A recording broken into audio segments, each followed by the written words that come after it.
నిగ్గదీసి అడిగే మునగాడు వీడు భూమిన వానైతాడు పిరసాదల ధైర్యం వీడు దుంగ దొరల భరతం పడతాడు మన రేవంతన్న పేద ఇంటికి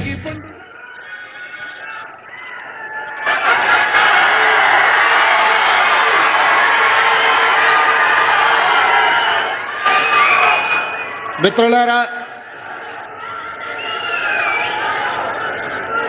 హుస్నాబాద్ ప్రజలు చూపిస్తున్న అభిమానానికి నా హృదయపూర్వక కృతజ్ఞతలు. ఈనాడు హుస్నాబాద్ శాసనసభ నియోజకవర్గ గడ్డ మీద నుండి ప్రజాపాలన ఇందిరమ్మ రాజ్యము 2 సంవత్సరాలు పూర్తి చేసుకుంటున్న విజయోత్సవ సంబరాలతో పాటు తెలంగాణ రాష్ట్ర అభివృద్ధి కోసం భవిష్యత్తు ప్రణాళికలను రచించుకోవడానికి ఆ ప్రణాళికల గురించి హుస్నాబాద్ కుటుంబ సభ్యులందరికీ వివరించడానికి మీ అభిమాన నాయకుడు సహచర మంత్రివర్గ సభ్యులు పొన్నం ప్రభాకర్ గారి అధ్యక్షతన ఈ సమావేశాన్ని ఏర్పాటు చేసి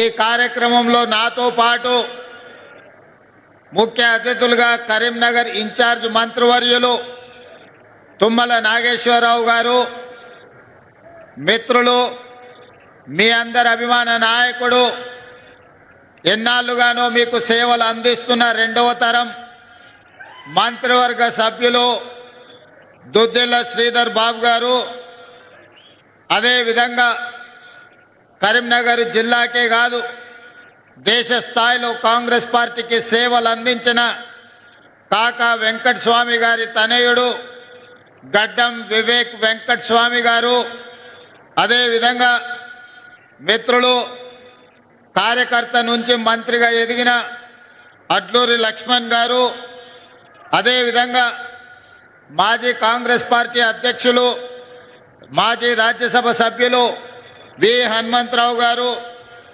ఆది శ్రీనివాస్ గారు, విజయ రమణారావు గారు, రాజ్ ఠాకూర్ గారు, నాగరాజు ఎమ్మెల్యే గారు, కవ్వంపల్లి సత్యనారాయణ గారు, మేడిపల్లి సత్యం గారు, డాక్టర్ సంజయ్ కుమార్ గారు, మాజీ పార్లమెంట్ సభ్యులు రాజయ్య గారు, వివిధ కార్పొరేషన్ల చైర్మన్లు, ప్రభుత్వ అధికారులు, ప్రాణ సమానులైన హుస్నాబాద్ నియోజకవర్గ ప్రజలందరికీ కూడా ఈ 2 సంవత్సరాల విజయోత్సవాల సందర్భంగా మనస్ఫూర్తిగా మీకు అందరికీ ధన్యవాదాలు, కృతజ్ఞతలు తెలియజేస్తున్న మిత్రులారా, ఈ హుస్నాబాద్ ప్రాంతానికి ఒక ప్రత్యేకత ఉన్నది. ఆనాడు గడీలు పెత్తందారుల ఆధిపత్యం జరుగుతున్న సందర్భంలో సర్దార్ సర్వాయి పాపన్న గౌడ్ గారు ఈ ప్రాంతం నుంచి బహుజనుల దండుగట్టి బహుజనుల పరిపాలన ఏ విధంగా ఉంటుందో బహుజన సామ్రాజ్యాన్ని స్థాపించడానికి పునాదులు వేసింది హుస్నాబాద్ ప్రాంతం నుంచే అని చెప్పి ఈనాడు మనం గుర్తు చేసుకోవాలి. అదేవిధంగా 60 సంవత్సరాల ఆకాంక్ష, 4 కోట్ల ప్రజల యొక్క బలమైన ఆకాంక్షకు 2001లో ఈ ప్రాంతం నుంచే తెలంగాణ ఉద్యమం ఉవ్వెత్తున లేచి తెలంగాణ రాష్ట్ర సాధనకు ఈ ప్రాంతం కరీంనగరే అండగా నిలబడ్డది. అందుకే 2004న శ్రీమతి సోనియా గాంధీ గారు ఈ కరీంనగర్ గడ్డ మీద నుంచే తెలంగాణ 4 కోట్ల ప్రజలకు ఇచ్చిన మాట నిలబెట్టుకొని 2014న తెలంగాణ రాష్ట్రాన్ని కలను నిజం చేసి ఈనాడు తెలంగాణ రాష్ట్రంలో సగర్వంగా మనము తల ఎత్తుకునే విధంగా ఈ కార్యక్రమాన్ని ఈరోజు మనం నిర్వహించుకుంటున్నాం. ఈ తెలంగాణ రాష్ట్ర సాధనలో బహుజనుల యొక్క పరిపాలన అందించడంలో హుస్నాబాద్ కరీంనగర్ జిల్లా పాత్రను అందరూ గుర్తు చేసుకోవాల్సిన సందర్భం. మరి ఈనాడు ఇంత సమయమైనా మీరు దాదాపుగా 3-4 గంటల నుంచి మా అక్కలు మా ఆడబిడ్డలు చాలా మంది ఇక్కడికి వచ్చి మమ్మల్ని ఆశీర్వదించడానికి ఎంతోసేపు ఎదురు చూసిండ్రు. కానీ 2 సంవత్సరాల ఉత్సవాలను పూర్తి చేసుకోబోతున్న మనం ఢిల్లీకి వెళ్ళి పెద్దల్ని, ముఖ్యంగా మన 60 సంవత్సరాల యొక్క ఆకాంక్షను నెరవేర్చిన గొప్ప నాయకురాలు శ్రీమతి సోనియా గాంధీ గారికి ఆహ్వాన పత్రికను అందించి వారి ఆశీర్వాదం తీసుకొని మల్లికార్జున్ ఖర్గే, రాహుల్ గాంధీ, ప్రియాంక గాంధీతో పాటు ఈ దేశ ప్రధానమంత్రి నరేంద్ర మోడీ గారికి, ఇతర మంత్రులకు తెలంగాణ రాష్ట్రం డిసెంబర్ 8-9 నాడు జరుపుకోబోయే తెలంగాణ రైజింగ్ గ్లోబల్ సమ్మిట్కు సంబంధించిన ఆహ్వాన పత్రికను అందించడమే కాకుండా భవిష్యత్తు కోసం ఏ విధంగా తెలంగాణ అభివృద్ధి ప్రణాళికలు రచించుకుంటుందో వారి అందరికీ ఈరోజు వివరించడం జరిగింది. ఈనాడు మిత్రులారా, డిసెంబర్ 3కు ఒక ప్రత్యేకత ఉన్నది. డిసెంబర్ 3, 2023 నాడు 10 సంవత్సరాల పరిపాలన మీద ఆధిపత్యంతో ప్రజలని చెరబట్టి హింసిస్తున్న ప్రభుత్వానికి చరమాంకం పలికి మీ ఓటునే ఆయుధంగా మార్చి ఆనాటి దుర్మార్గమైన పాలనను అంతమొందించి ప్రజా పాలనను మీరందరూ తీసుకురావడం జరిగింది. అదే కాదు, డిసెంబర్ 3కి ఇంకొక ప్రత్యేకత ఉంది. తెలంగాణ మలిదశ ఉద్యమానికి ఉవ్వెత్తున ఊపిరులూది ఉద్యమాన్ని పతాక స్థాయికి తీసుకెళ్లిన శ్రీకాంతాచారి వర్ధంతి కూడా ఈ డిసెంబర్ 3 తారీఖు నాడే. అందుకే శ్రీకాంతాచారి స్ఫూర్తితో నేను మరణించినా సరే, నా కుటుంబం నష్టపోయినా సరే, నా కుటుంబం కష్టపడ్డా సరే, తెలంగాణ నిరుద్యోగ యువతకు ఉద్యోగ ఉపాధి అవకాశాలు రావాలి, వాళ్ళ జీవితాలలో వెలుగులు నిండాలి అని ఆనాడు శ్రీకాంతాచారి ఆత్మ బలిదానం చేసుకొని ఈ తెలంగాణ రాష్ట్ర ఏర్పాటుకు ఒక గొప్ప స్ఫూర్తినిచ్చారు. అందుకే శ్రీకాంతాచారి స్ఫూర్తితో కాంగ్రెస్ పార్టీ అధికారంలోకి వచ్చిన మొదటి సంవత్సరమే రాష్ట్ర ప్రభుత్వంలో 60,000 ప్రభుత్వ ఉద్యోగ ఖాళీలను భర్తీ చేసి ఈ తెలంగాణ ఉద్యమం ఉద్యోగాల కోసమే అన్న సంగతిని ఆనాడు నిరూపించి మొదటి సంవత్సరంలోనే 60,000 ఉద్యోగాలు ఇవ్వడం జరిగింది. ఇప్పుడు ఇంకొక 40,000 ఉద్యోగాల కోసం ప్రణాళికలు రచిస్తున్నాం. తొందరలోనే ఇంకా 40,000 ఉద్యోగాలు ఇచ్చి 2.5 సంవత్సరాలు పూర్తి చేసుకునే లోపల 1,00,000 ఉద్యోగ ప్రభుత్వ ఖాళీలను భర్తీ చేయడం ద్వారా ఇది ప్రజా ప్రభుత్వం ప్రజల కోసమే పనిచేస్తుంది, ప్రజల ఆకాంక్షలను నెరవేరుస్తుందని ఈనాడు మనం నిర్ణయాలు తీసుకొని ముందుకు వెళ్తున్నాం. అదేవిధంగా మీకందరికీ తెలుసు, ఈ భారతదేశ మొట్టమొదటి ప్రధానమంత్రి ఆనాడు దేశం అభివృద్ధి జరగాలి అంటే ఈ దేశంలో ఉన్న నిరక్షరాస్యతను తొలగించాలి, ఈ దేశంలో ఆకలి కేకలతోని ఆత్మహత్యలు చేసుకుంటున్న ఈ ప్రజలకు కడుపు నిండా పట్టెడు అన్నం పెట్టాలన్న ఆలోచనతోటి ఎడ్యుకేషన్ ఇరిగేషన్ విధానాన్ని ఆనాడు పండిత్ జవహర్లాల్ నెహ్రూ గారు ప్రవేశపెట్టిండ్రు. వారి స్ఫూర్తితోనే ఈనాడు మన ప్రభుత్వం నడుస్తుంది. అందుకే శాతవాహన యూనివర్సిటీకి అవసరమైన ఇంజనీరింగ్ కాలేజు, లా కాలేజీలు మీకు కావాల్సిన నిధులను ఈరోజు మంజూరు చేయడం జరిగింది. ఇదే కాదు, ఈనాడు మాటలు మాట్లాడుతున్నారు, 1,00,000 కోట్లు పెట్టి కాళేశ్వరం కట్టినమన్నారు. ఆ కాళేశ్వరం కాస్త కూలేశ్వరం అయ్యి అక్కడ నిటారుగా నిలబడ్డది కూలిపోయిన కాళేశ్వరం. కానీ ఈనాడు కరీంనగర్ రైతాంగం ముందు నేను ప్రస్తావించదలుచుకున్నా, ఇక్కడ కట్టిన ఎస్ఆర్ఎస్పి ఆనాడు పండిత్ జవహర్లాల్ నెహ్రూ గారు మొదలుపెట్టి కడితే ఈనాటి వరకు మనము మంత్రులు ముఖ్యమంత్రులైన ఎస్ఆర్ఎస్పి ద్వారానే ఈరోజు కరీంనగర్ ప్రాంతానికి వరంగల్ ప్రాంతానికి లక్షలాది ఎకరాలకు నీళ్లు ఇస్తున్నాయి. మనం కట్టిన ఎస్ఆర్ఎస్పి ఎట్లుందో బీఆర్ఎస్ వాళ్ళు కట్టిన కాళేశ్వరం ఎట్లుందో ఒక్కసారి ఆలోచన చెయ్యండి. ఇదే కాదు, బాక్రానంగల్ నుంచి మొదలు పెడితే నాగార్జున సాగర్ శ్రీశైలం వరకు ఈ ప్రాజెక్టులన్నింటినీ కూడా ఆనాటి మన పాలకులు మన ప్రధానమంత్రులు కట్టినాయి. ఈరోజు దేశానికి సేవలు అందిస్తున్నాయి. ఈ దేశమే ఎంతో ఆహార ఉత్పత్తిని పండించే దేశంలోనే వరి ఈరోజు అత్యధికంగా పండించి దేశంలోనే మొదటి స్థానం తెలంగాణ వరి ఉత్పత్తిలో వచ్చిందంటే మనం కట్టిన నాగార్జున సాగర్, మనం కట్టిన శ్రీశైలం, మనం కట్టిన శ్రీరామ్ సాగర్, మనం కట్టిన భీమా, కోయిల్ సాగర్, నెట్టెంపాడు, సీతారామ సాగర్, ఇందిరా సాగర్ లాంటి ప్రాజెక్టులు, జూరాల ప్రాజెక్టులు ఆనాడు మనం కట్టినాం కాబట్టే ఈరోజు దేశంలోనే అత్యధికంగా వరిని పండించే రాష్ట్రంగా మనం రాణించినాం. పెద్దలు తుమ్మల నాగేశ్వరరావు గారు చెప్పినట్టు వచ్చిన ఎంబడే 21,654 కోట్ల రూపాయలు 25,35,000 రైతు కుటుంబాలకు 2 లక్షల రూపాయల వరకు రైతు రుణమాఫీ చేసి దేశంలోనే తెలంగాణ రాష్ట్రం ఇది రైతు రాజ్యంగా, వ్యవసాయం అంటే దండుగ కాదు, వ్యవసాయం అంటే పండుగ అని నిరూపించి రైతు రుణమాఫీ చేసిన ఘనత మన ప్రభుత్వాన్ని. ఇవాళ రైతు భరోసా ద్వారా 9 రోజుల్లో 9,000 కోట్లు 70 లక్షల పైగా రైతుల ఖాతాలలో 9 రోజుల్లో 9,000 కోట్లు వేసి రైతులను రాజులను చేయాలన్న ఆలోచన ఈరోజు కాంగ్రెస్ పార్టీ చేస్తుంది. దాదాపుగా కాంగ్రెస్ పార్టీ అధికారంలోకి వచ్చిన తర్వాత 1,04,000 కోట్ల రూపాయలు రైతుల కోసం వ్యవసాయం మీద మనం ఖర్చు పెట్టడం జరిగింది. అదేవిధంగా ఇక్కడ మా అక్కలు, మా ఆడబిడ్డలు ఉన్నారు. అక్కలు పండుగ నాడు అమ్మగారింటికి పోవాలన్నా లేకపోతే అమ్మవారిని దర్శించుకోవాలన్నా ఇంటి ఆయనను కన్న కొడుకునో కిరాయి పైసలు అడిగే పరిస్థితి. అందుకే మా ఆడబిడ్డల అమ్మవారిని దర్శించుకోవాలన్నా లేకపోతే అమ్మను పోయి చూడాలన్నా ఆర్టీసీ బస్సులో ఇవాళ ఉచిత ప్రయాణం ఇచ్చినాం. 8,000 కోట్ల రూపాయలు ఉచిత ప్రయాణం కోసం ఖర్చు పెట్టినాం.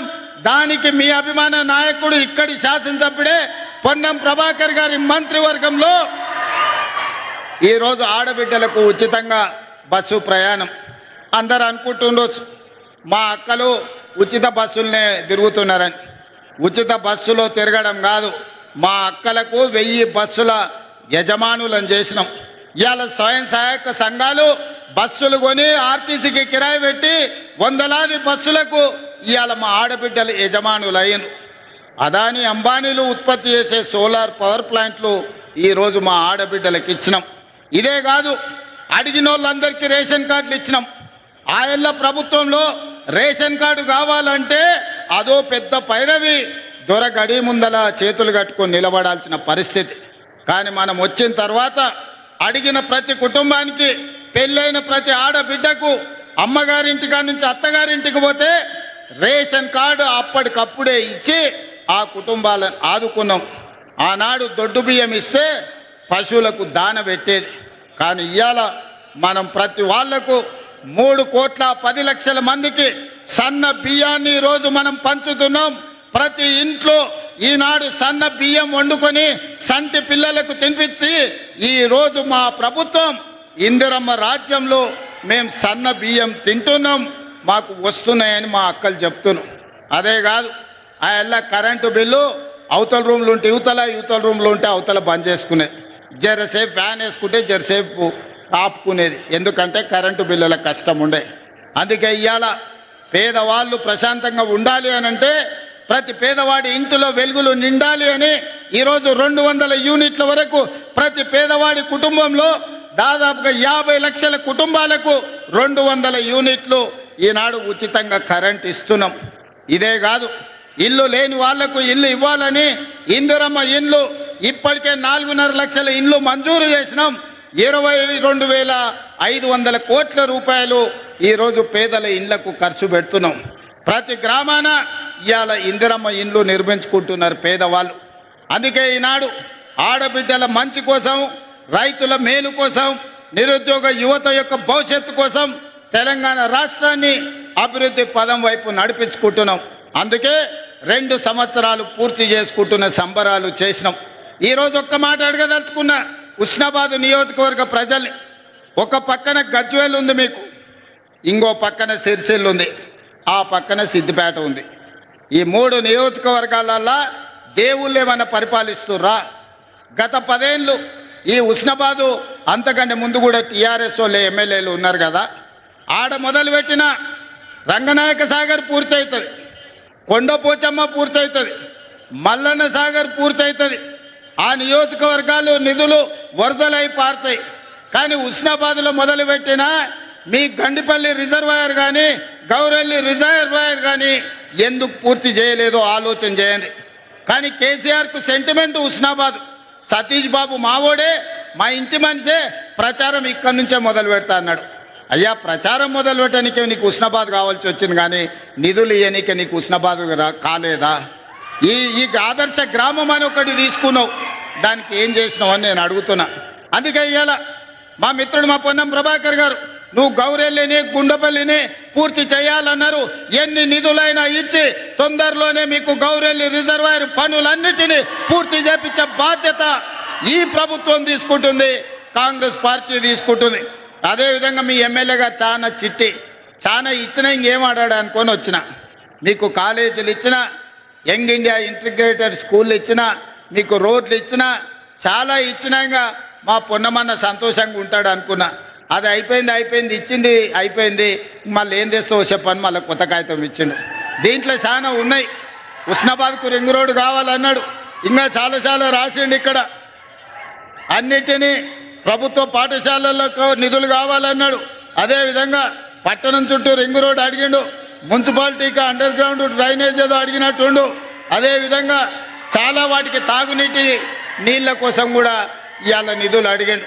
తప్పకుండా ఇక్కడికి వచ్చిన హుస్నాబాదు మిత్రులకు మీకు ఒక్కటే మాట ఇవ్వదలుచుకున్నా, గత పాలకుల లెక్క హుస్నాబాదును నిర్లక్ష్యం చెయ్యం. ఆనాడు సిద్దిపేటను, సిరిసిల్లను, గజ్వేలో మాత్రమే వాళ్లకు నియోజకవర్గాలుగా కనిపించినాయి, ప్రజలుగా కనిపించినేమో. మనం అట్లా కాదు, ఖచ్చితంగా అభివృద్ధి చేస్తాం. హుస్నాబాద్కు కావాల్సిన నిధులను మంజూరు చేసి ఈనాడు ముందుకు తీసుకెళ్తాం. అదేవిధంగా పెద్దలు వెంకటస్వామి గారు ఉన్నారు. గతంలో ఐటీఐలు అంటే కాలం చెల్లిపోయిన ట్రైనింగ్లు ఇచ్చేది. ఆడ డీజిల్ కార్ మెకానిక్ ఇస్తే ఆ డీజిల్ అంబాసిడర్ కారు షెడ్డుకు పోయింది. పిల్లగాడు చదువు నేర్చుకున్నా రిపేర్ చేయనికే కారు లేదు, పోయి ఫామ్ హౌస్ల అంబాసిడర్ కార్కు రిపేర్ చేయాలి. ఇవాళ ఆడి కార్లు, బిఎండబ్ల్యూలు, బెంజ్ కార్లు వచ్చినాయి. అందుకే ఇవాళ పిల్లలకు ట్రైనింగ్ ఇవ్వాలంటే ఐటీఐలను అన్నిటిని కూడా అడ్వాన్స్ టెక్నాలజీ సెంటర్లుగా ఈరోజు ముందుకు తీసుకెళ్తున్నారు వెంకటస్వామి గారు. అందుకే ఏటీసీలో జాయిన్ అయ్యే ప్రతి విద్యార్థికి ప్రతి నెల 2000 రూపాయలు స్కాలర్షిప్ ఇవ్వడం ద్వారా నిరుద్యోగ యువకులను అభివృద్ధి పదం వైపు సాంకేతిక నిపుణులుగా మార్చి ఈరోజు ముందుకు తీసుకెళ్తాం. అదేవిధంగా మిత్రుడు శ్రీధర్ బాబు గారు ఇక్కడనే ఉన్నారు. ఇవాళ గ్లోబల్ సమ్మిట్ పోయి నేను ప్రధానమంత్రి గారికి, సోనియా గాంధీ గారికి ఆహ్వాన పత్రిక ఇచ్చిన. ఇది నేను చేస్తున్నది కాదు, మిత్రుడు శ్రీధర్ బాబు గారు చేస్తున్నారు. వారి నాయకత్వంలోనే భారత్ ఫ్యూచర్ సిటీలో ఈరోజు తెలంగాణ విజన్ డాక్యుమెంట్ మనం తెస్తున్నామంటే పెద్దలు శ్రీధర్ బాబు గారు అండగా నిలబడి పరిశ్రమలను, ఐటీ కానీ ఇండస్ట్రీస్లో పెట్టుబడులు తీసుకొచ్చి ఈరోజు మన రాష్ట్రాన్ని అభివృద్ధి ప్రదం వైపు నడిపించడానికి వారందరూ సహకరిస్తున్నారు. అందుకే మిత్రులారా, ఇంత ఆలస్యమైన మీతో కలవాలి, మీతో మాట్లాడాలి, ఆశీర్వదించిన మీతో మన సంతోషాన్ని పంచుకోవాలి. అదేవిధంగా సర్పంచ్ ఎన్నికలు రాబోతున్నాయి. రాష్ట్రంలో 10 ఏళ్ళ ప్రభుత్వం ఉంటే ఎవరికి డబుల్ బెడ్రూమ్ ఇండ్లు రాలే. కానీ అదే మన ప్రభుత్వం 10 ఏళ్ళలో 20 లక్షల ఇందిరమ్మ ఇండ్లు కట్టి చూపిస్తుంది. ఇవాళ మీకు రేషన్ కార్డు వచ్చినా, ఇవాళ మీకు సన్నబియ్యం వచ్చినా, ఇవాళ మీకు ఇందిరమ్మ ఇల్లు వచ్చినా, ఇవాళ మీకు సారె పేరు మీద చీర, ఇందిరమ్మ చీర మీకు వచ్చినా, ఇవాళ మీకు 200 యూనిట్ల కరెంటు వచ్చినా, ఇవాళ మీకు 21,000 కోట్ల రైతు రుణమాఫీ జరిగిన, ఇవాళ మీకు రైతు భరోసా కింద 9 రోజుల్లో 9,000 కోట్ల రూపాయలు వచ్చిన, ఇవాళ నిరుద్యోగ యువకులకు మొదటి సంవత్సరమే 60,000 ఉద్యోగాలు వచ్చిన, ఇట్లా చెప్పుకుంటూ పోతే చాంతాడంత లిస్ట్ ఉంది. ఇవన్నీ ఎందుకు వచ్చినాయంటే ఒక మంచి ప్రభుత్వం ఈరోజు పాలనలో ఉంది. మంచి ప్రభుత్వం ఉంటే రాష్ట్రం ఎట్లా అభివృద్ధి చెందుతుందో, ఒక మంచి వ్యక్తి గ్రామ పంచాయతీ సర్పంచ్ ఉంటే ఆ గ్రామం అభివృద్ధి చెందుతుంది. రాష్ట్రం అభివృద్ధి చెందాలంటే మంత్రివర్గం బాగా ఉండాలి. గ్రామం అభివృద్ధి చెందాలంటే గ్రామ సర్పంచ్, వార్డు మెంబర్లు మంచోళ్ళు ఉండాలి. అంతే తప్ప మందు పోసిండను, వాటర్ ఇచ్చిండను, ఫుల్లు తెచ్చిండను, ఏదన్నా మన చిన్న తప్పులు చేస్తే మనం గ్రామాలు దెబ్బతింటాయి. మంచోళ్ళని ఎన్నుకోండి, మంత్రులతో కలిసి పనిచేసేటోళ్ళని ఎన్నుకోండి, ఏడైనా ఈ ప్రభుత్వంతో కలిసిమెలిసి ఉండేటోళ్ళని ఎన్నుకోండి. కాళ్ళల్లో కట్టెలు పెట్టేటోడు ఉంటే వానికి రాజకీయంగా పనికొస్తుందేమో కానీ మీ గ్రామ అభివృద్ధికి నిధులు రావు. అందుకే ఈడున్న యువమిత్రులను 10 ఏళ్ళు రాజకీయాలు పక్కన పెట్టండి, మన సమస్యలను పరిష్కరించుకుందాం. అందరు ఏకంగా నీ గ్రామాలలో వీలైనంత మేరకు ప్రజలను ఒప్పించే ఏకగ్రీవం చేసుకోండి. లేదా మంత్రులతోని ఎమ్మెల్యేలతోని కలిసి పనిచేసే సర్పంచ్లను గెలిపించుకోండి. అప్పుడు మన గ్రామాలకు నిధులు వస్తాయి. కేంద్రం నుంచి కొట్లాడైనా రాష్ట్ర ప్రభుత్వం నుంచి అత్యధికంగా నిధులు గ్రామాలకు విడుదల చేసే బాధ్యత నేను తీసుకుంటా. మరి మీరు మాత్రం మంచి వాళ్ళను, ప్రజలతో మంచిగా ఉండే వాళ్ళనే సర్పంచులుగా ఎన్నుకోండి. ఒకవేళ సర్పంచ్ కింద కిరికిరిగాడు వచ్చిందంటే మన కాలం 5 ఏళ్ళు చూస్తుంటేనే కళ్ళ ముందల కరిగిపోతుంది. ఎక్కడైనా మన చుట్టం ఉంటే ఉండొచ్చు, ఏడ బావ అన్నా సరే కానీ వంకాయ తోట కాడ బావ అనొద్దని వెనకటి పెద్దోళ్ళే చెప్పారు. అవునా? ఇక ఒకడొకడు ఉంటాడు, వాడు 3 ఏట్లకు 33 దొడ్లు ఉన్నాయని పొంకనాలు చెప్పేటోడు వస్తాడు. ఇట్లాంటోళ్ళని కింద మీరు వార్డు మెంబర్లుగా సర్పంచులుగా చేసిరంటే మీరు బుద్ధిమంతుడని సర్ది కడితే వాడు చక్కగా బొడ్రాయి కాడు పోయి భోంచేసి మళ్ళీ వచ్చి ఇంకేం పెడతామని అడిగిండు అనుకో, మీ ఊర్లన్నీ దెబ్బతింటాయి. అందుకే బుద్ధి ఉన్నోని, మంచి ఆలోచన ఉన్నోని, గ్రామాన్ని అభివృద్ధి చేయాలన్న పట్టుదల ఉన్నోని, స్థానికంగా మంత్రులతోని కలిసి పనిచేసేటోళ్ళను, మంత్రుల దగ్గర పోయి కూర్చొని నిధులు తెచ్చుకునేటోళ్ళను. ఇవాళ హుస్నాబాద్కి ఎందుకు వచ్చినాయి నిధులు? పొన్నం ప్రభాకర్ ఎమ్మెల్యేగా ఉన్నాడు, మంత్రిగా ఉన్నాడు కాబట్టి ముఖ్యమంత్రి దగ్గర వచ్చి కూర్చొని కొట్లాడి నిధులు తెచ్చాడు. రేపైనా మీ గ్రామాలకు నిధులు రావాలంటే ఆ సర్పంచ్ ఎమ్మెల్యే దగ్గరనో మంత్రి దగ్గరనో కూర్చొని ఈ ప్రభుత్వంలో నిధులు తెచ్చుకోవాలి. మంచిగా అడిగితే నిధులు వస్తాయి, మాట్లాడితే నిధులు వస్తాయి, మన సమస్యలు చెప్పుకుంటే నిధులు వస్తాయి. తద్వారా మన సమస్యలు పరిష్కారం అవుతాయి, గ్రామాలు అభివృద్ధి చెందుతాయి. మేము ఎన్ని వైరుధ్యాలున్నా కేంద్రానికి ఇన్నిసార్లు పోయి రాష్ట్రానికి అవసరమైన నిధులు తీసుకొస్తున్నాం. అందుకే ఈ గ్రామ పంచాయతీ ఎన్నికలు మన గ్రామాలలో వెలుగులు నింపే ఎన్నికలు. మీరు మంచోళ్ళను చూసి ఎన్నుకోండి. మీ గ్రామాలకు నిధులు ఇచ్చే బాధ్యత, ఈ తెలంగాణ రాష్ట్రాన్ని అభివృద్ధి చేసే బాధ్యత ఈ ప్రభుత్వం తీసుకుంటుంది. ఇంత ఆలస్యమైన ఇన్ని వేల మంది ఉండి ఆశీర్వదించడానికి వచ్చినందుకు మీకందరికీ ధన్యవాదాలు, కృతజ్ఞతలు తెలియజేస్తూ సెలవు తీసుకుంటున్నా. ధన్యవాదాలు మిత్రులారా.